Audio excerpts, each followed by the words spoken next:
গতির রেশারেশিতে গুরুতর আহত হয়েছেন মাঝবয়সী এক পৌর। আহতের নাম গণেশ দেবনাথ। রবিবার দুপুরের দিকে ঘটে এই ঘটনা। বিশালগড় রাস্তার মাথা এলাকায় ঘটে গেল এই অঘটন। আহত গণেশ দেবনাথ স্কুটি চেপে আগরতলার দিকে আসার সময় উল্টো দিক থেকে দ্রুতগামী একটি বেসরকারি গাড়ির সঙ্গে ঘটে মুখোমুখি সংঘর্ষ। আহতের বাড়ি বিশালগড়ের উত্তর চরিলাম এলাকায়, যদিও গাড়ি চালককে আটক করতে সক্ষম হয়েছে পুলিশ। অপরদিকে কাকতালীয়ভাবে ওই অঘটনের মুখোমুখি হন রাজ্যের মুখ্যমন্ত্রী ডক্টর মানিক সাহা। মুখ্যমন্ত্রী উদয়পুর থেকে আগরতলার দিকে ফিরছিলেন। ঘটনার মুখোমুখি হওয়ায় মুখ্যমন্ত্রী কনভয় আটকে পড়ে রাস্তায়। গাড়িতে দুর্ঘটনার খবর পান মুখ্যমন্ত্রী। গাড়ি থেকে নেমে ঘটনাস্থলে ছুটে আসেন মুখ্যমন্ত্রী। আহতকে জরুরি ভিত্তিতে তার কনভয়ে থাকা গাড়িতে চাপিয়ে বিশালগড় হাসপাতালে পাঠিয়ে দেন।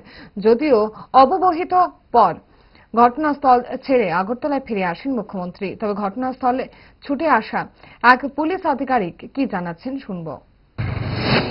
এখানে রাস্তার মাথা পার হয়ে একটু ওই যে বন্ধন ব্যাংকের কাছাকাছি একটা স্কুটি চালক আগরতলার দিকে যেতেছিল এবং একটা স্কুটি গাড়ি সে ওভারটেক করে এসে ওই স্কুটিকে ধাক্কা মারলো। এতে স্কুটি চালক ইনজুর্ড হলো।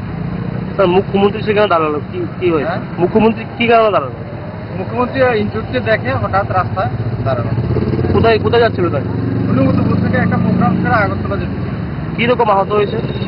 আহত এখন বোঝা যাচ্ছে না, কথাবার্তা বলছে উনি।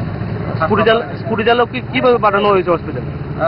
স্কুটি চালককে সিএম সাহেবের এখানে যে স্কুটির গাড়ি ছিল, এক্সট্রা একটা গাড়ি ছিল, ওই গাড়ি করে পাঠানো হয়েছে। কোন রকমে নাকে মুখে গুজে সারাদিনের জন্য বেরিয়ে পড়া মোলেরা দোষ কি? তাই তারা 5 দশক ধরে গ্যাস, অম্বল ও পেটের সমস্যা একমাত্র সমাধান গ্যাস নয়।